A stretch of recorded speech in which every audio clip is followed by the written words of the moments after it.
Greetings and welcome to the Department of Tangents podcast, an interview with musician Ryan Lee Crosby featuring I'm Dissatisfied, a track from his new album River Music.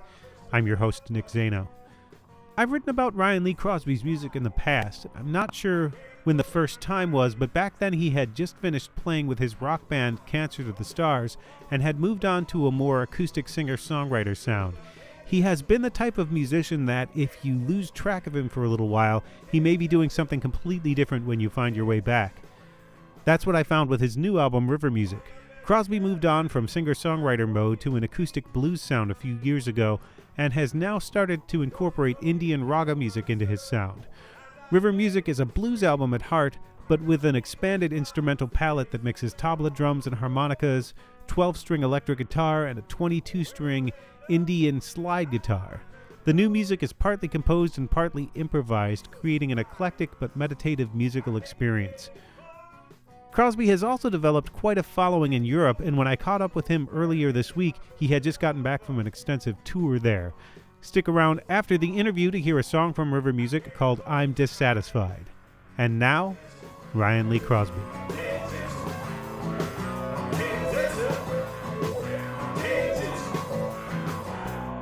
Getting ready for the release show this Friday?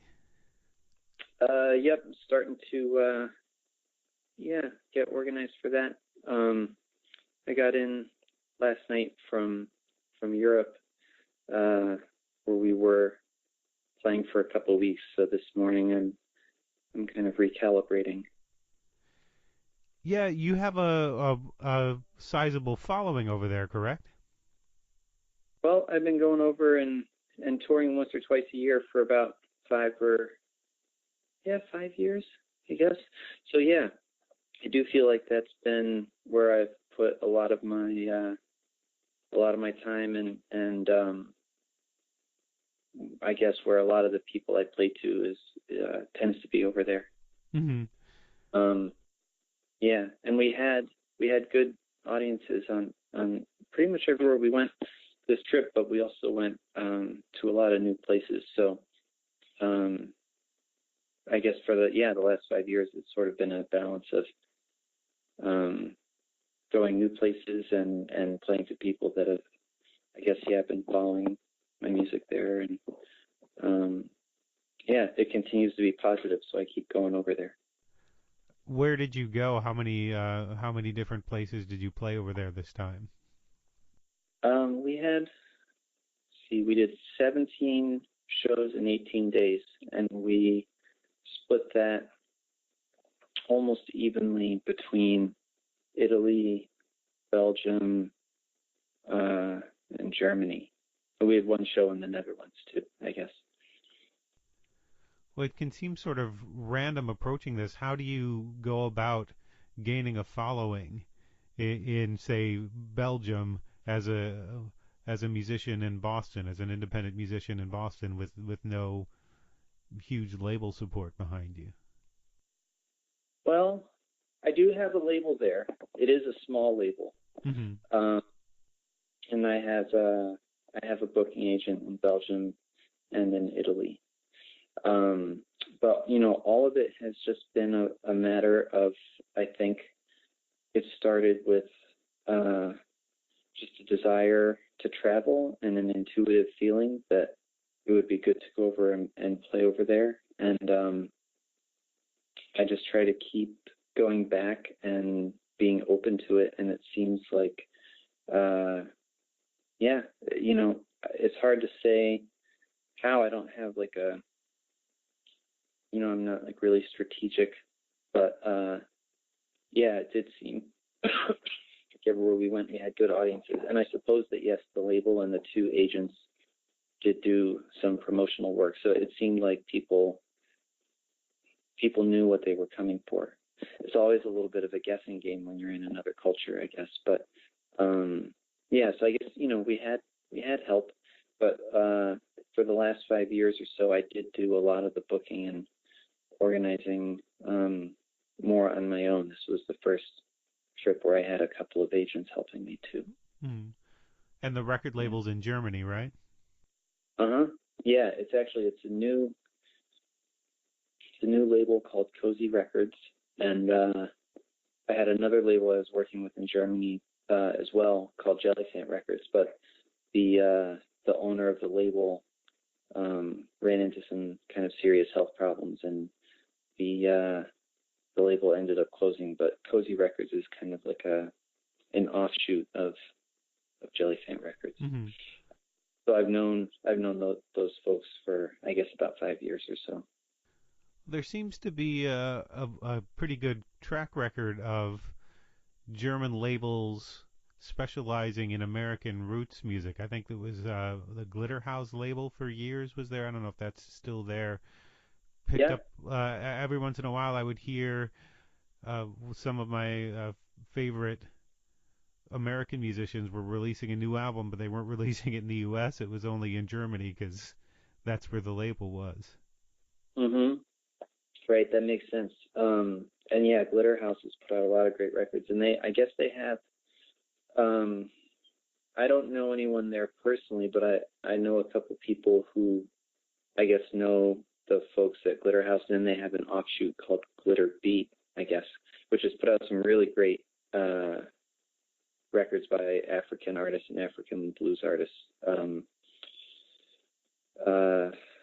Yeah, but it seems like there's a history of that and a precedent in general, especially of American blues or jazz or roots music being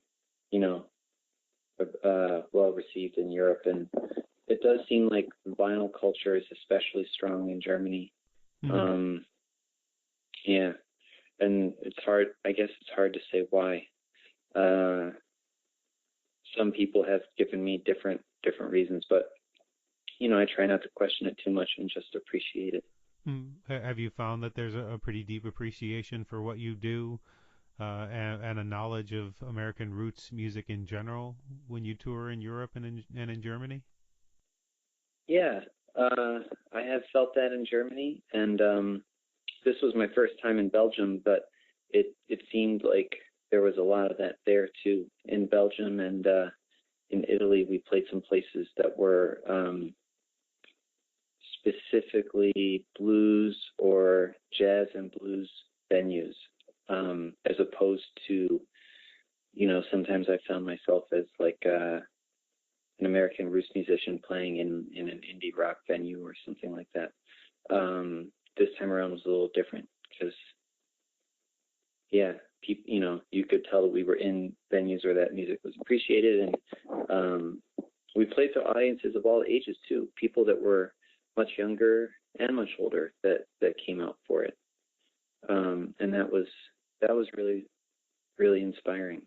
It felt like something I don't typically see, and something that was really that I also really appreciated about that was that right before I went over there, I went down to Clarksdale, Mississippi to play a blues festival down there, and it was, I guess that was about a week or so before the tour started, and it was really inspiring to go to where the music started from, and then to go over to Europe and see how that culture has, spread through our country and gone to Europe, and how it's, continuing to evolve, and people have interest in it, and all of that was really great to experience. Do you find the enthusiasm is equal in the States, or perhaps do audiences take things for granted a little bit here? I'm sorry, Nick, I missed the first part of that question, but do I find that audiences take it for granted here? Are they as enthusiastic here as they are? Oh, I see. Well, I mean, here in Boston and in Cambridge especially, I think there is, you could say that there's an enthusiasm for roots music. I tend to think of American roots music and the kind of blues that I really am inspired by as sort of being different things in a way. Mm-hmm. I find a lot of inspiration in, I don't know if you know the term North Mississippi hill country music, Mm-hmm. but, there are some folks here in town that I think know and love that music. But, American roots music is such a huge, huge world, I guess. There's all kinds of styles, and I think there's a lot of appreciation for that where we live here. But it does seem like it's the enthusiasm for, say, something like North Mississippi Hill Country blues or Bentonia blues or some of these more localized regional styles from Mississippi. In some ways I found more enthusiasm for it in Europe than I have here in Boston for, whatever. But there are a lot of musicians in town here and music lovers who like that music as well. Mm-hmm. And how would you describe the music on the new album? I think that the record that I just made, or that just came out, is I think of it as having 3 or 4 strands of influence that weave together, and that is music from Mississippi, from the hill country, that weaves with music from India, specifically North Indian Raga music, which is sometimes people refer to as Hindustani classical music, which we know like Ravi Shankar and Ali Akbar Khan and musicians like that are well known in the States, and then also blues from West Africa, musicians like Boubacar Traoré and Ali Farka Touré were big influences as well. And then I feel like there are those 3, and then maybe the 4th one is that all those sounds kind of come together in what I feel like is more of a, I don't know, like a 1960s folk approach to songwriting, I guess. Mm-hmm. So, yeah, these 3 strands around the world that kind of come together in what I guess is more American songwriting. But the band is made up of musicians from India and from Europe and Africa and around the U.S. too. So I think that, it's the music was inspired by all these regions around the world, but we have musicians on the record who are from those places too. How did you find those musicians? Well, they all lived in Boston, or they all do live here. And I have been studying Raga music for a few years now, with a couple different teachers. And my first teacher is a guy named Phil Kaplan, who plays on the record, and he teaches at the Learn Quest Academy of Music in Waltham, which is a private nonprofit school for Raga music. And so I met, I guess, a couple of the musicians through him and through the school. And let's see, another musician, Jay Scheffler, is a local blues musician who I knew, and Danny McConan from Devil Band plays on one of the songs, and I guess I've just known him from playing around town as well. So yeah, they were all either musicians I knew directly, or they, everybody in the group had a personal connection in one way or another. Do you remember when you were first exposed to Raga music? What about that music hit you? Well, I think I was first exposed to it. My mom loves the Beatles, and so hearing some of George Harrison's songs when he was studying with Ravi Shankar was my initial introduction. And then I had some Ravi Shankar and Ali Akbar Khan records when I was a teenager, I guess. So that must have been where I heard it first. Or I'm sure that's where I heard it first. But the sort of impulse to consider that music alongside Mississippi blues. That came probably about 5 years ago, I guess. I was listening to a lot of music from the Tacoma Records label, John Fahey's label, and Ravi Basho, who played 12-string and was influenced by Raga, I think, and also a guitar player named Michael Chapman. Some of these, they call them, American primitive guitarists, I guess. Had Raga influence or blues influence, but I hadn't quite heard. I feel like there's a particular sound that I heard in my mind, which I guess I'm still trying to realize, a few years later now, but it came from listening to those guitar players. And actually, there's a really neat compilation called Contemporary Guitar that Tacoma Records put out, and that had Ravi Basho and Max Oakes and Bucka White, Bucka White being, I don't know if you know him, but he was a, really powerful guitar player from Mississippi. And yeah, Ravi Basho and Max Oakes was playing this kind of approximation of Raga on the 6-string acoustic guitar. And so I think hearing all those different styles within one compilation also helped contextualize, I think, similarities for me and gave me an idea of the sound that I've been, I guess, continuing to chase for a few years. Were any of them actually mixing blues and Raga, or were they separate on this compilation? They were pretty much separate. But I think hearing them within that compilation, helped me to consider it. And I guess another guitar player, Sandy Bull, was also mixing styles. But yeah, I don't quite feel like I've heard anyone play it the way I'm still trying to realize it.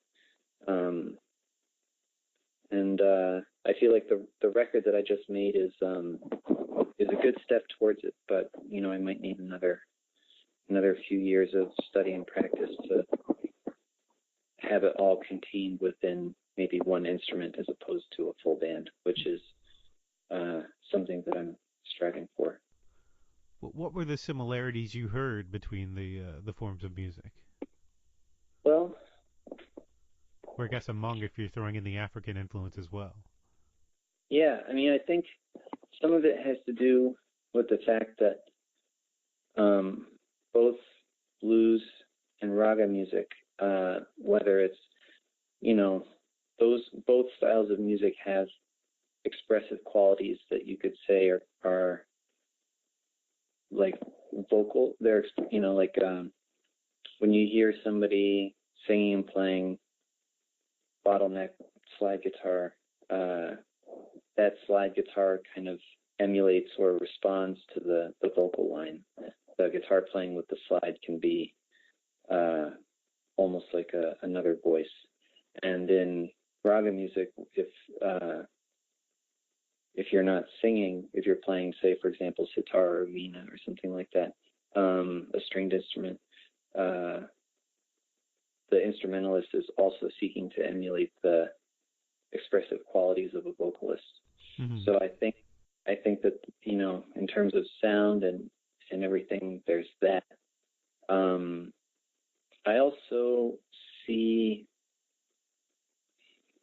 both styles of music through kind of through the lens of meditation too. I see both styles of music as being, in their own ways contemplative, and they require focus and a willingness to look inward. Blues is traditionally about being with your pain or your suffering or your humanity and expressing it in a way that is personal. And in a way, I think Raga is like that too. It requires an inward focus and a state of mind that is, I think, in a way, quite meditative. And there's something for me that I just feel on an energetic level. It's like, you know, if you think of a Venn diagram, both those styles of music overlap, at least for me, in certain ways. Rhythmically, they fit well too. Oh, sorry, what was that? I missed that. I'm sorry. So I just said rhythmically they fit well too, the way you've done it on this record. Oh, yeah, thanks. I mean, that took a little bit of extra work, because I think, yeah, one of the ways in which they are similar and yet different is that both Mississippi blues and North Indian raga, especially when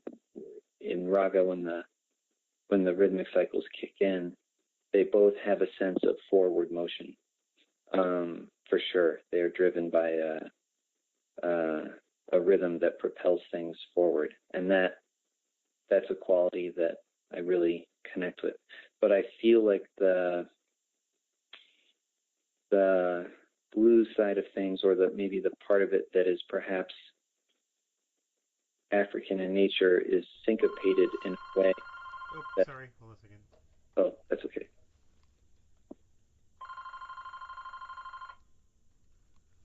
Sorry about that. I get scam okay. calls a lot. If you want to go back a couple seconds and start again, I can edit this out. Sorry about that.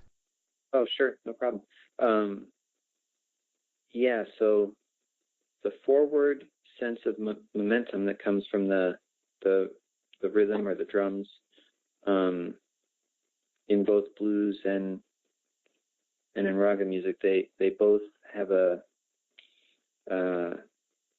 rhythm propels the music forward, and that's something that I know is that I really connect with when I listen to it or play it. But they're similar and they're different in that while they're both propelled forward by the rhythmic instruments or the rhythmic quality, the blues, Mississippi blues, and I think this is, you know, something that is perhaps more African in nature, is that the way the music is syncopated is different from where maybe the accents are in the Indian rhythmic cycles. So my experience of the tabla and the Indian rhythmic cycles is that they really move forward in kind of a straight line, and the syncopation in the blues rhythms also, you know, really drives it, but it kind of bounces up and down as it goes. Mm-hmm. The emphasis, or the quality of the movement as it propels forward is a little bit different. So there was a lot of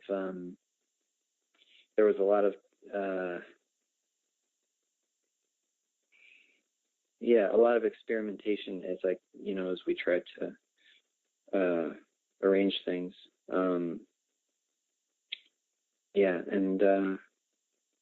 Well, that experimentation isn't over yet. You're still.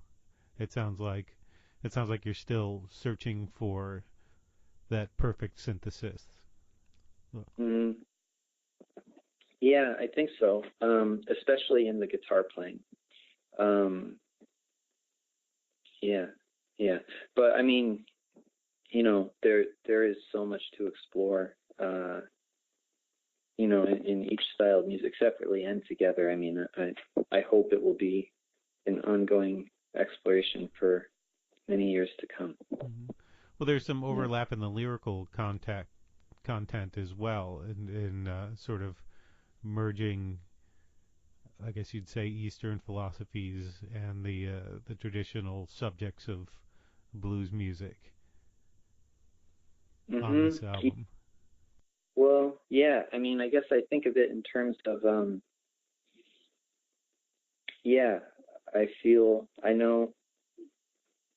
know that I feel really curious about what the traditional themes are in these styles of music separately, and where they overlap for me personally. And I'm still, there's a lot to learn, and that's ongoing. But yeah, I do feel like, I guess, from being around a lot of people who are yoga practitioners, I suppose, things that I have felt and heard and experienced, I guess in meditation, feel relevant to the experience I have when listening to or playing blues. This feeling of being with one's experience, finding your way out of suffering. When I hear a record by somebody like Skip James, I feel like I'm hearing someone go through that process, even if they're not thinking about it in terms of meditation or anything like that. And you can hear that in songs like "If You Are to Suffer" and "I'm Dissatisfied" and "The Hustler." Yeah, those songs are really just expressions of that experience, and that point of view of being with one's difficulties and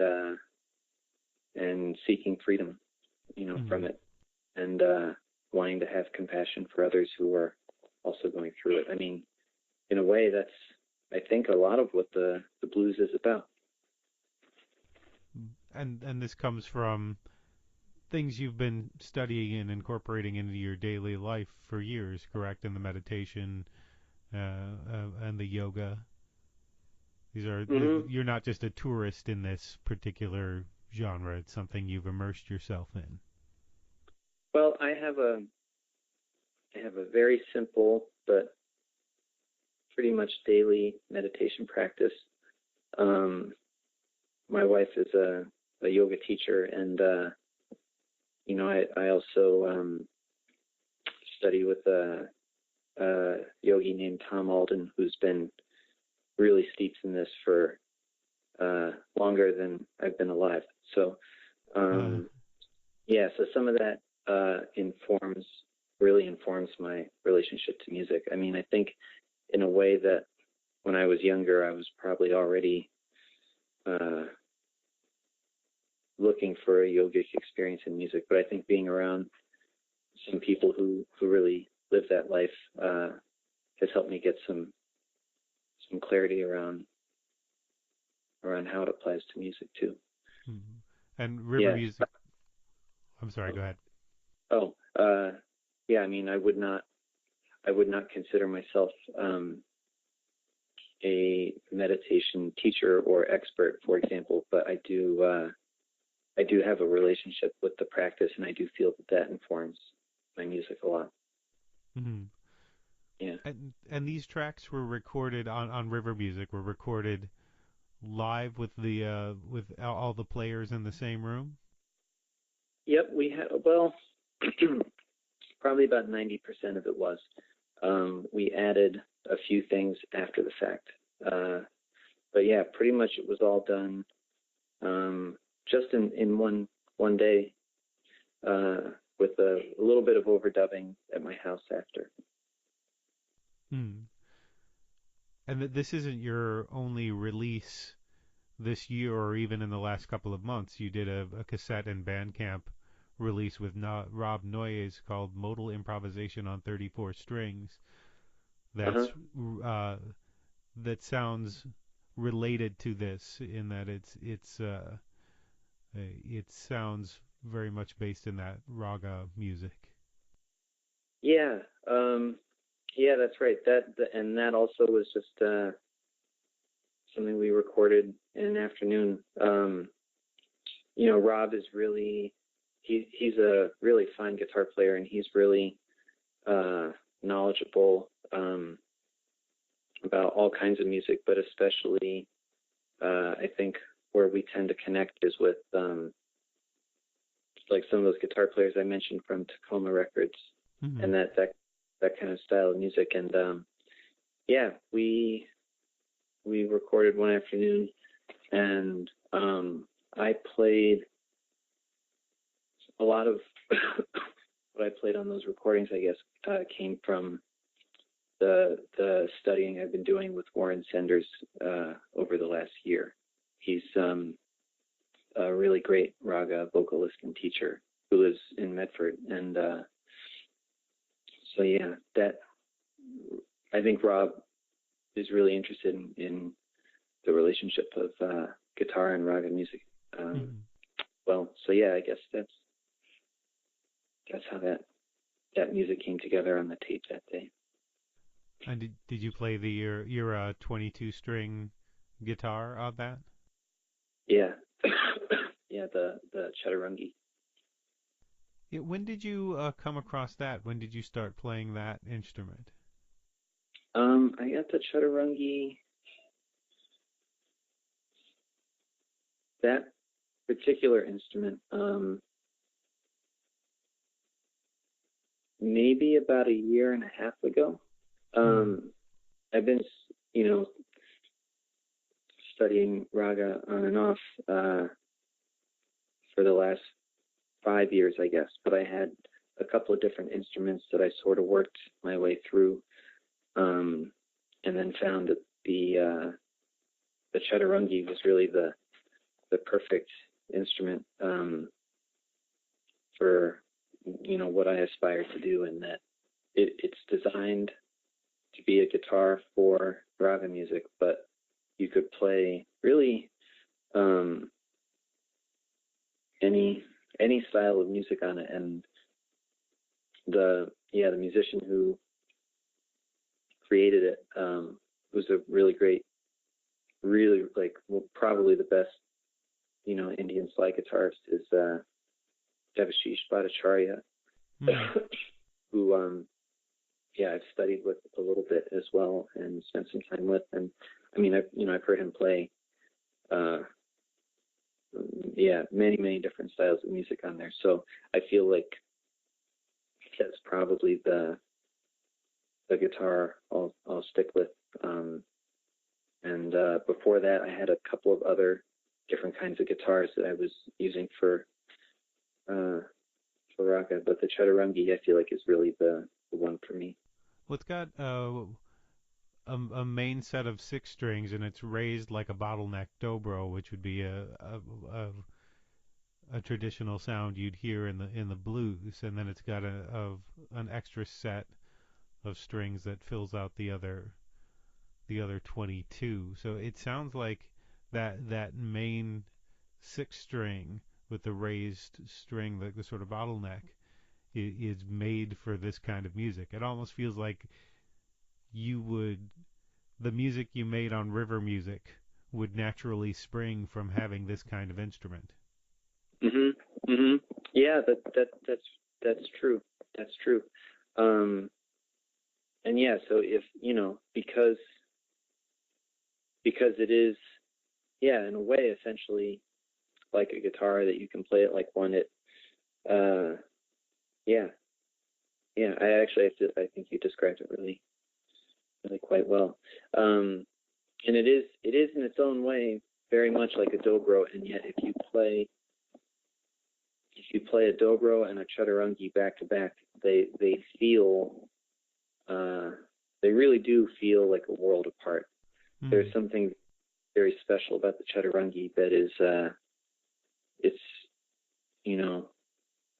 it's got a different kind of energy to it, and you could play the same thing on a dobro and on a chaturangui, and they really, maybe it's subtle, but they kind of really don't sound or feel the same.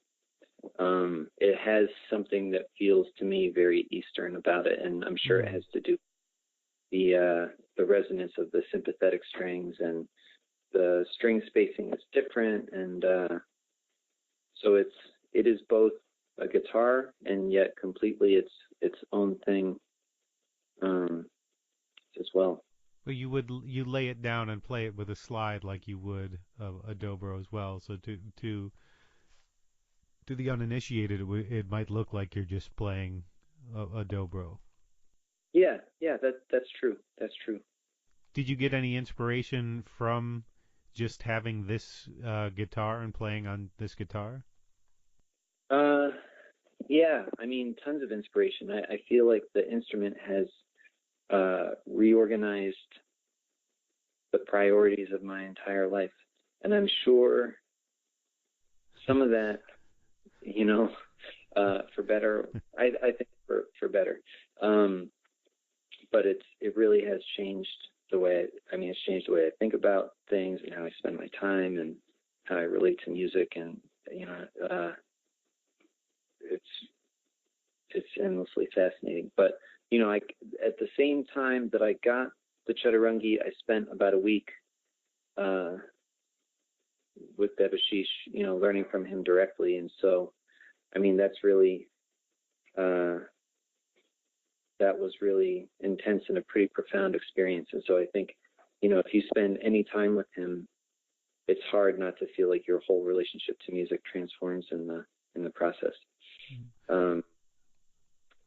Well, this isn't the first time you felt that sort of transformation, right? I mean, because you started out with punk, you went to more of sort of a singer-songwriter kind of feel, and then you started playing the blues a little bit after that. So, have you felt this transformation frequently in your music career? Well, I know that I'm always trying to grow and be a better musician. And I'm always trying to be clearer about who I am and what I hope to experience and express through music. And so I think that's probably why the sound of the music that I play has changed a lot over the years. And so I suppose,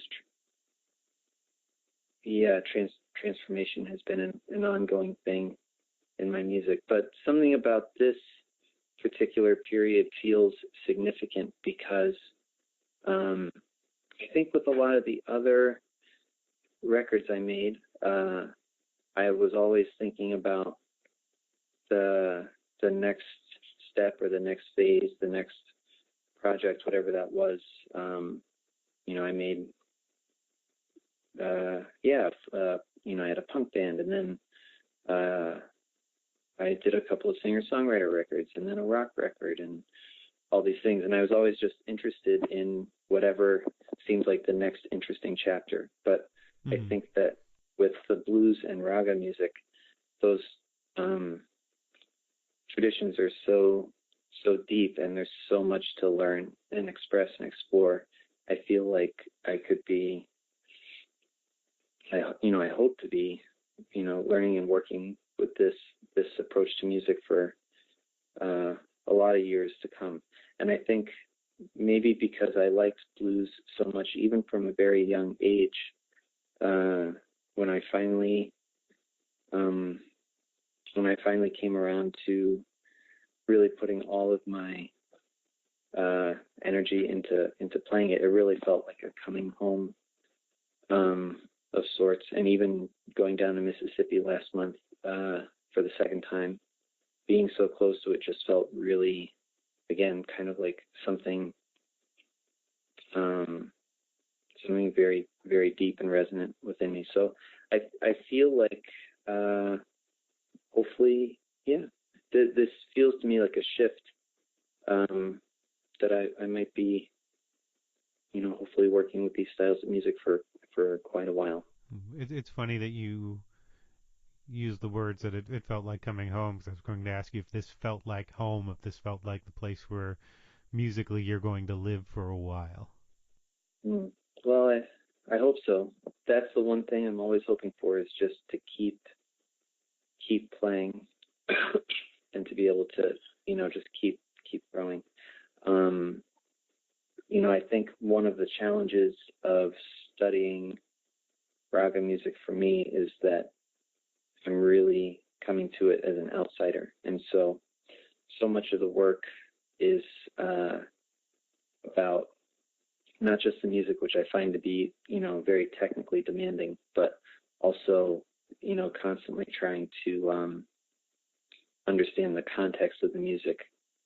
So in a sense, when it comes to raga music, I really feel like I'm a visitor in someone else's house. But the music is so beautiful and so inspiring and so engaging. I feel like, I just want to continue to try to study it because there's so much to learn there. Mm-hmm. And I feel like I'm continuing to grow, so that's encouraging too. But there's something about playing blues and specifically playing the 12-string guitar that really feels to me like I spent the first, 20-something years of playing just kind of preparing to do that. And whenever I pick up that guitar, it really feels like home. And the chaturangui too is, I don't like to go a day without playing it. It's really, endlessly inspiring. Mm-hmm. And it's funny, I went back and watched the video that you posted of Cancer to the Stars playing at CBGB's years ago, and I was expecting to hear something a lot different from what you're doing now, but it felt connected to me somehow. I can't exactly say why, but it felt like there was something about the energy of it or something behind it that connected to what you're doing now. Do you feel that, or do you feel like all of that was just a different phase and you're in a completely different place now? No, I totally feel that too. And it's really, it's meaningful to hear, not only that you spent all this time looking through all this stuff, but that comes across too, because even on this last tour, just, these last couple of weeks, I was thinking about that band a lot. And I guess before I left too, and feeling like that there is definitely something similar. And I guess, I was touring with a trio over these last few weeks, so I guess I was thinking about the relationship of three musicians in general. But I think, I understand that we have to maybe because as human beings we need to, I guess, organize things in certain ways. We have things like genres and styles and traditions and all these ways that we categorize things, and that can be beneficial. But I know that, at least privately, I really prefer to think about music in terms of maybe energy or spirit or vibration. And I feel like that the music I played with Cancer to the Stars is really, in some ways, not very far apart at all. And sonically, it's loud, but it's loud electric guitars thrashing, but there's something, whatever's behind it is the same thing. Yeah, well, right, yeah, and certainly, punk, rock, and blues, I think, have a lot in common as well. Sometimes, or you could point to things like some of the records that R.L. Burnside made as an example of, he had a record that he made with the John Spencer Blues Explosion, which I guess sounds pretty punk rock in some ways, and it's loud thrashing guitars and things like that. But when you think about music in terms of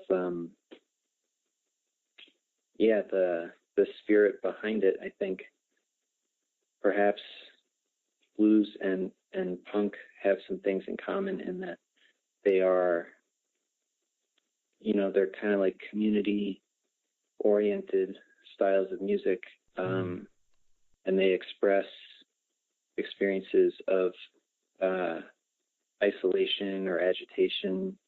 It's music that's made to liberate both the musician and the audience. It's music that I think can lift you up if you feel down or rejected or misunderstood. Sometimes musically, in terms of the kinds of notes or scales, there's a lot in common, but yeah, I think, at least to me, those worlds really aren't far apart at all. Well, and about that community feeling, how much of this, of the music you're making now, comes from that sort of internal compulsion to learn and explore this tradition, and how much comes from a sort of external motivation to bridge these cultures and show people the similarities? Well, I think that my interest in the music and these seemingly separate styles of music and bringing them together is, at its foundation, something that is just very personal and comes from a personal yearning for expression.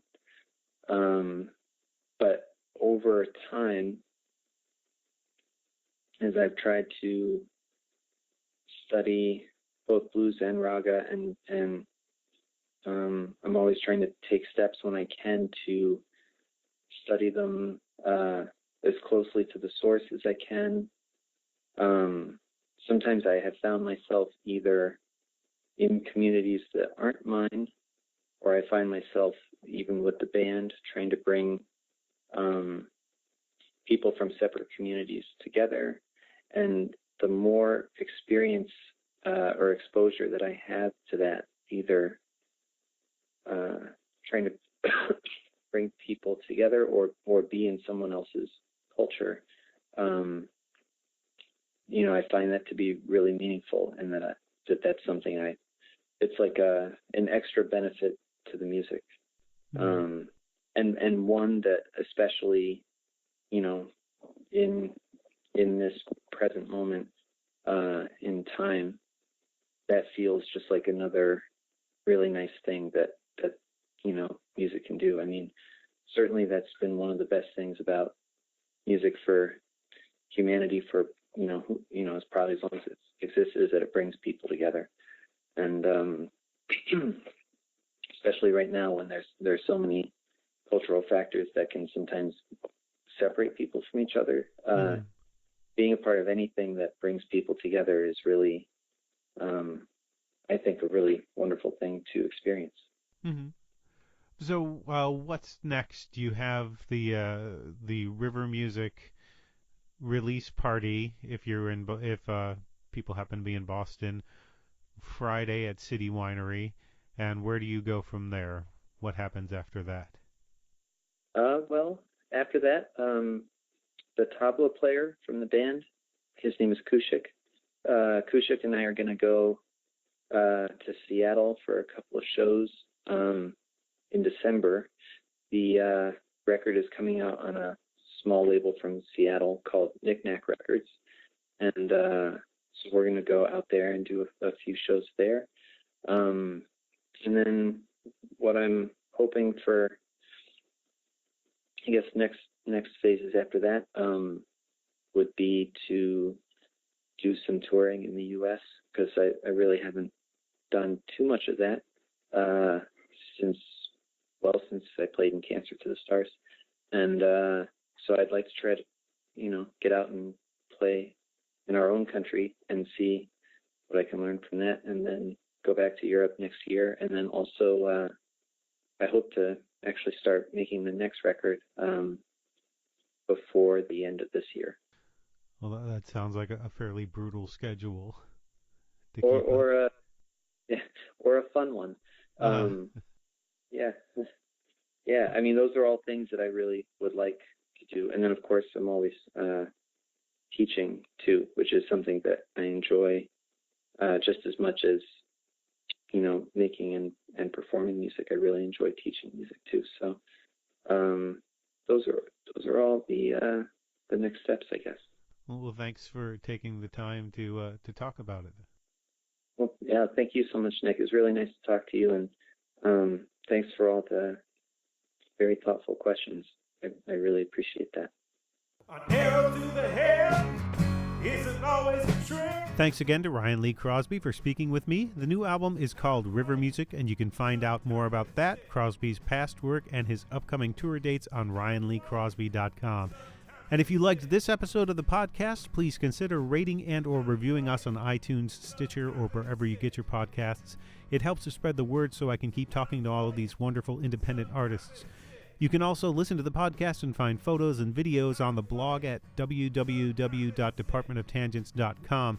This week I have a new music video premiere for a song called Great Love Letter to This Great World, and also the premiere of a short horror film called Transmission. And another note, before we get to the featured track, I will be recording the very first live episodes of the Department of Tangents podcast next week, November 23rd through 25th, at the Northeast Comic-Con and Collectibles Extravaganza. You can find out more about that at the Northeast Comic-Con site, www.necomiccons.com. That's NECOMICCONS.com. And tune in next week when my guests will be comedians Ken Reed and Lamont Price discussing a pair of 30th anniversaries, the television premieres of The Kids in the Hall and Mystery Science Theater 3000. And now on to our featured track from his new album River Music. This is I'm Dissatisfied by Ryan Lee Crosby.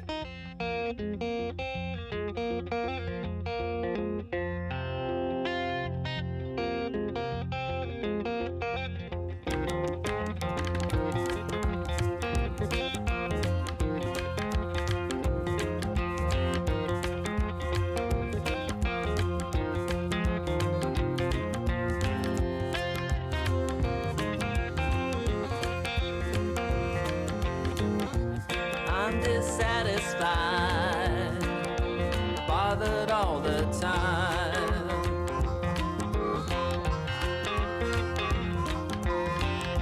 So dissatisfied, bothered all the time.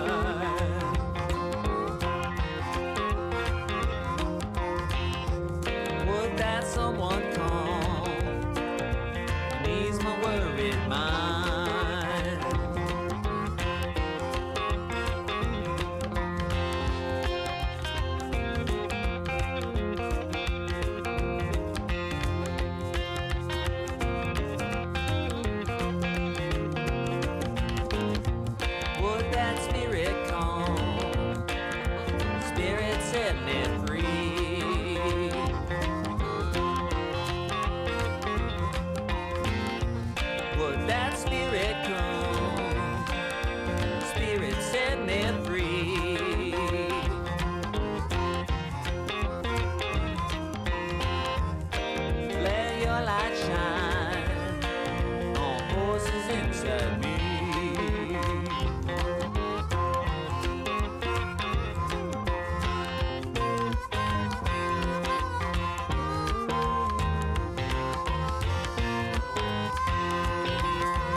Someone come and ease my worried mind.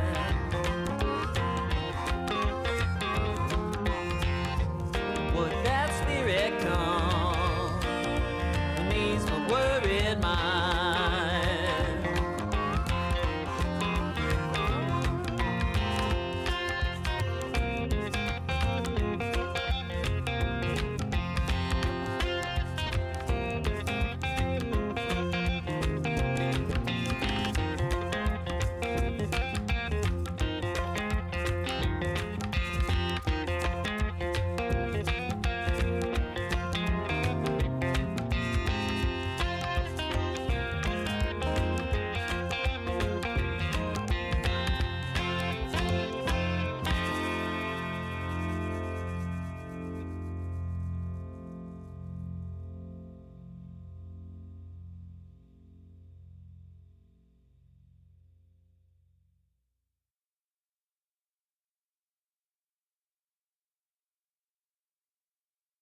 Neil Young.